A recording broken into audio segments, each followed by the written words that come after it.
नमस्कार, आप देख रहे हैं एनएमएफ न्यूज में आपके साथ शबनम और मेरे साथ मेरे सहयोगी है अभिषेक पुंडेर।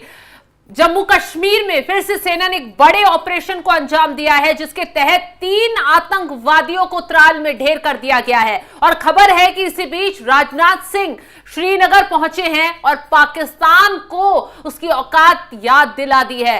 वो मलबा और वो टुकड़े भी राजनाथ सिंह ने देखे जो पाकिस्तान की तरफ से मिसाइलें बनाकर, ड्रोन बनाकर दागे गए, लेकिन यहां की भारतीय सेना ने उन्हें एक झटके में मिट्टी में मिला दिया। इसके साथ ही राजनाथ सिंह ने पाकिस्तान को उस वक्त गहरा जख्म दिया जब उन्होंने मांग कर डाली कि AIEA को पाकिस्तान के परमाणु हथियार जो है वो अपनी निगरानी में ले लेने चाहिए, क्योंकि पाकिस्तान जो जिस तरीके से न्यूक्लियर हमले की धमकी दे रहा है, अपने परमाणु हथियारों को लेकर झूठ फैला रहा है, वो पूरी दुनिया के लिए बेहद गंभीर है। तो अभिषेक, अब लग रहा है कि पाकिस्तान पर एक बड़ी आफत आती हुई और नजर आ रही है। नहीं, आफत तो पाकिस्तान के ऊपर आ चुकी है, आने वाली नहीं है। पाकिस्तान के ऊपर आफत आ चुकी है और चारों तरफ से उसके ऊपर आफत आई है।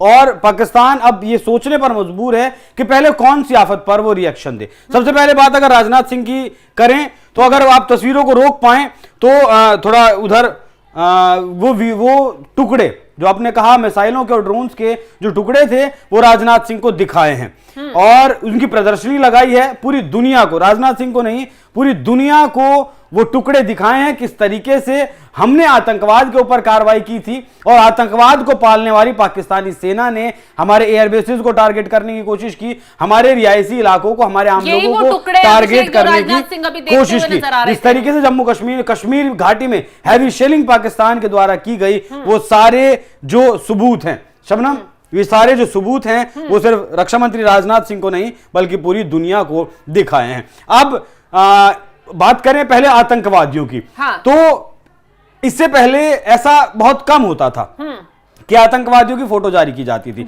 लेकिन अब आतंकवादियों की फोटो भी जारी की जाती है, किस हाल में उन्हें मारा वो भी जारी किया जाता है और सेना वहां हर हर महादेव के नारे लगाती हुई दिखती है, वो भी जारी किया जाता है। आप तस्वीरें चलाइएगा जरा, देख सकते हैं किस तरीके से जो आतंकवादी यहां ढेर किए गए हैं। हालांकि इससे पहले भी 3 आतंकवादियों को शोपिया में ढेर किया गया था और 3 आतंकवादियों को अब ढेर किया गया है। अब जरूरी बात परमाणु से जुड़ी हुई, जिस तरीके से आपने देखा कि सिंधु जल समझौता अगर रद्द किया तो हम परमाणु हमला कर देंगे, आतंकियों पर हमला किया तो हम परमाणु हमला कर देंगे, उसके बाद हमारे एयरबेस को टारगेट किया तो हम परमाणु हमला कर देंगे। ये जो देश है ना पाकिस्तान, इसने परमाणु हथियार बना तो लिया है, लेकिन दुनिया में अगर सबसे ज्यादा असुरक्षित ये परमाणु हथियार न्यूक्लियर बॉम्ब है तो वो देश पाकिस्तान ही है। आपने कभी अमेरिका को देखा है 1945 में? अभिषेक, मैं रोकना चाहूंगी, ये वो आतंकियों की तस्वीरें हैं जो त्राल में आज ढेर किए गए हैं। तीनों आतंकियों की तस्वीरें जारी कर दी गई हैं सेना की तरफ से। इन आतंकवादियों को त्राल में ढेर कर दिया गया। त्राल वही इलाका है जहां पहलगाम का आतंकियों को सपोर्ट करने वाला आसिफ पाया गया, जहां आसिफ को सेना अभी ढूंढने में लगी है, वो फरार चल रहा है। और उसी त्राल में बुरहान वानी भी पनपा था और इसी त्राल में अब 3 आतंकवादी अभिषेक यहाँ ढेर इन 3 में से एक बताया जा रहा है कि हालांकि मैं तस्वीर कंफर्म नहीं कर पाऊंगा, हाँ। इन 3 में से एक बताया जा रहा है कि पहलगाम में जो हमला हुआ उसमें जो शामिल था उसमें से इन तीनों में से एक वो भी है। तो परमाणु का जिक्र कर रहे थे। अमेरिका ने जो हिरोशिमा और नागासाकी पर 1945 में किया, उसके बाद क्या आपने कभी सुना है कि अमेरिका ने किसी को धमकी दी हो? बिल्कुल। क्या आपने कभी रशिया से सुना है? क्या आपने कभी चाइना से सुना है? क्या आपने कभी भारत से सुना है कि हमारे पास परमाणु हथियार हम दाग देंगे? नहीं, ये कमजोर देश की निशानी है और इसी को हथियार बनाकर ये अमेरिका की गोद में बैठा हुआ है पाकिस्तान, क्योंकि अमेरिका को भी डर है, क्योंकि अमेरिका ने वो तबाही देखी है। एक जगह परमाणु बम अगर फटता है तो 900 किलोमीटर तक उसकी आवाज सुनाई देती है शबनम। लगभग 200-300 किलोमीटर का एरिया खाक हो जाता है, नस्लें खत्म हो जाती हैं। तो दुनिया जानती है एक परमाणु हथियार कितना विध्वंसक साबित हो सकता है और अमेरिका इसीलिए उसे सहलाता रहता है। कभी उसे F-16 दे दिया या फिर कभी कुछ और दे दिया, कुछ पैसों की मदद कर दी, IMF से मदद करवा दी। और इस चीज को अब पाकिस्तान पकड़ चुका है कि अगर तुम बार बार ये धमकी दोगे तो कहीं ना दुनिया का कोई ना कोई तो देश तुम्हारी इस धमकी में आएगा, तुम्हें बेचारा समझेगा या फिर लेकिन तुम्हारे अब गुस्से सवाल में ये आएगा। अभिषेक, जिस तरीके से रक्षा मंत्री राजनाथ सिंह श्रीनगर पहुंचे और उन्होंने सीधा फोकस यही किया कि परमाणु हमले की बार बार धमकी देकर गीदड़ भभकी दिखाने वाले पाकिस्तान से क्या उसके जो हथियार है परमाणु वो छीन लिए जाएंगे, वो IAEA को सौंप दिए जाएंगे, क्योंकि पाकिस्तान की जो गीदड़ भभकी है वो कहीं ना कहीं दुनिया के लिए खतरा बन सकती है। दुनिया के लिए खतरा इसलिए बन सकती है शबनम, जो किराना हिल्स की हम दर्शकों के सामने चर्चा कर रहे थे, जिसके एंट्रेंस पर वो धमाका हुआ और वहां से रेडियो एक्टिव जो है वो सब्सटेंस लीक होने की बात आई, बोरोन भी वहां पहुंचा। अमेरिका का B350 जो रेडियो एक्टिव वेव्स को, किरणों को पकड़ता है, वो भी वहां पहुंचा। दुनिया में एक तरीके से मतलब तहलका मच गया। हालांकि अब फिलहाल खबर आई है कि कोई लीकेज नहीं हुआ है, कोई रेडियो एक्टिव वहां चीजें, गतिविधियां नहीं मिली। अमेरिका में लेकिन प्रेस कॉन्फ्रेंस चल रही थी अधिकारियों की, तो वहां ये सवाल पूछा गया कि पाकिस्तान के जो परमाणु हथियार हैं उनका रेडिएशन लीक हो रहा है, क्या लोगों को इफेक्ट पड़ रहा है, तो वहां उन सवाल का जवाब देने से मना कर दिया क्योंकि जांच रिपोर्ट तब तक नहीं आई थी ना। अमेरिका को भी यही खतरा था कि अगर वहां लीकेज हुआ तो बड़ी समस्या पैदा हो सकती है, लाखों लोगों की जिंदगी का सवाल था। लेकिन फिलहाल जो रिपोर्ट आई है, मुझे नहीं पता कितनी सही है कितनी गलत है, या कुछ दबाया या छुपाने की कोशिश की जा रही है, सब कुछ सच बताया जा रहा है, क्योंकि अमेरिका ही जांच करने वाला है और अमेरिका ही ये बताने वाला है।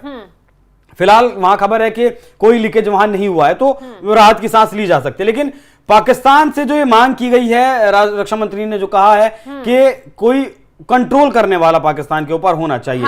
कंट्रोल करने वाला ने, मैं चाहता हूं कि पाकिस्तान से वो हथियार छीन लेने चाहिए। क्योंकि एक छोटा सा एग्जांपल आपको देता हूं, नागासाकी और हिरोशिमा पर जो परमाणु हथियार दागे गए थे वो महज 20 टन के थे, 20 टन के वो थे, और आज तक वहां उसका असर देखने को मिलता है।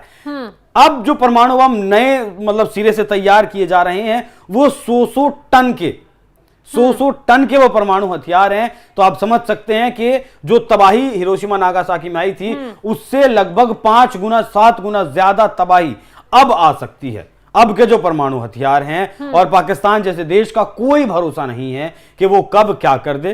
तो मुझे ऐसा लगता है कि कोई उसके ऊपर देखरेख करने वाला नहीं, बल्कि पाकिस्तान से ये परमाणु हथियार छीन लेने चाहिए पूरे तरीके से, क्योंकि पाकिस्तान लायक नहीं है। बात अभिषेक यहाँ की जा रही है, बोला जा रहा है कि IAEA को सौंप दिया जाए उसकी निगरानी का जिम्मा। आखिर है क्या IAEA जिसको लेकर पाकिस्तान में अब टेंशन बढ़ गई है? देखिए, जितने भी देश हैं जहां ये परमाणु हथियार विकसित किया है, वो भारत हो, पाकिस्तान हो, चाइना हो, रशिया हो, अमेरिका हो, इन सब के पास कितने हथियार हैं, कितनी मतलब उनकी कैपेसिटी कितनी है, जो मैंने टन का हिसाब बताया, कितने टन के हिसाब हैं, कितने टन के हथियार हैं, कहां कहां रखे हुए हैं, कितने बेसिस हैं। 3 पार्ट्स में इनको रखा जाता है। पहला फेज होता है फिजन का, और दूसरा फेज मतलब जो रॉ मटेरियल होता है उसे मिक्स किया जाता है, और तीसरा मतलब जब उसे लॉन्च करने की प्रक्रिया होती है। तो 3 फेज में एक परमाणु को लॉन्च करने की जो है पूरी प्रक्रिया होती है। तो ये जो संस्था है ये सब पर निगरानी रखती है। ये संस्था निगरानी रखती है कि सब कुछ सही, जहां परमाणु हथियार रखा है वहां चीजें सब कुछ अनुकूल हैं, या फिर सब कुछ सही है या कुछ गलत है। अगर गलत है तो किस तरीके से उसे ठीक किया जाए। जिस तरीके से बोरोन मंगाया गया है जी, उससे तुरंत अगर लीकेज होगा तो उसका छिड़काव वहां किया जाएगा जिससे जिंदगियां बच सकें। तो ये सारा काम ये संस्था संभालती है, देखती है। अब इसकी देखरेख में पाकिस्तान, अगर ये परमाणु हथियार होंगे पाकिस्तान के, तो मुझे नहीं लगता कि बहुत ज्यादा फर्क कोई पड़ेगा। बाकी मैं एक बार चाहता हूं कि रक्षा मंत्री राजनाथ सिंह ने न्यूक्लियर को लेकर श्रीनगर में जो बयान दिया, एक बार वो आपको सुनना चाहिए। आज आतंकवाद के खिलाफ भारत की प्रतिज्ञा कितनी कठोर है इसका पता इसी बात से चलता है कि हमने उनके न्यूक्लियर ब्लैकमेल की भी परवाह नहीं की है। पूरी दुनिया ने देखा है कि कैसे गैर जिम्मेदाराना तरीके से पाकिस्तान द्वारा भारत को अनेक बार एटमी धमकियां दी गई हैं। आज श्रीनगर की धरती से मैं पूरी दुनिया के सामने यह सवाल उठाना चाहता हूं कि क्या ऐसे गैर जिम्मेदार और रोग नेशन के हाथों में परमाणु हथियार सुरक्षित हैं? मैं दुनिया के सामने यह सवाल खड़ा करना चाहता हूं। मैं मानता हूं कि पाकिस्तान के एटमी हथियारों को IAEA international atomic energy agency की निगरानी में लिया जाना चाहिए। मैं ये कहना चाहूंगा और साफ तौर पर कहना चाहूंगा, साथियों, हमारी सेनाओं हमारी सीमाओं पर अपनी मातृभूमि की रक्षा के लिए जिस तरह से आप तो सुन लिया आपने क्या कह रहे हैं राजनाथ सिंह। उन्होंने साफ साफ कहा है कि जो पाकिस्तान के परमाणु हथियार हैं उन्हें आईएईए को सौंप देना चाहिए, क्योंकि पाकिस्तान जो कायराना हरकत करने में जुटा है वो कहीं ना कहीं वो गीदड़ भभकी देता हुआ नजर आ रहा है, वो दुनिया के लिए खतरा पैदा करता हुआ नजर आ रहा है। फिलहाल इस खबर पर आप क्या राय रखते हैं? क्या पाकिस्तान पर यह मार भी पड़ सकती है? इसको लेकर आप क्या सोचते हैं? कमेंट कर अपनी राय जरूर बताएं। तमाम खबरों के अपडेट के लिए आप हमारे साथ जुड़े रहें। नमस्कार।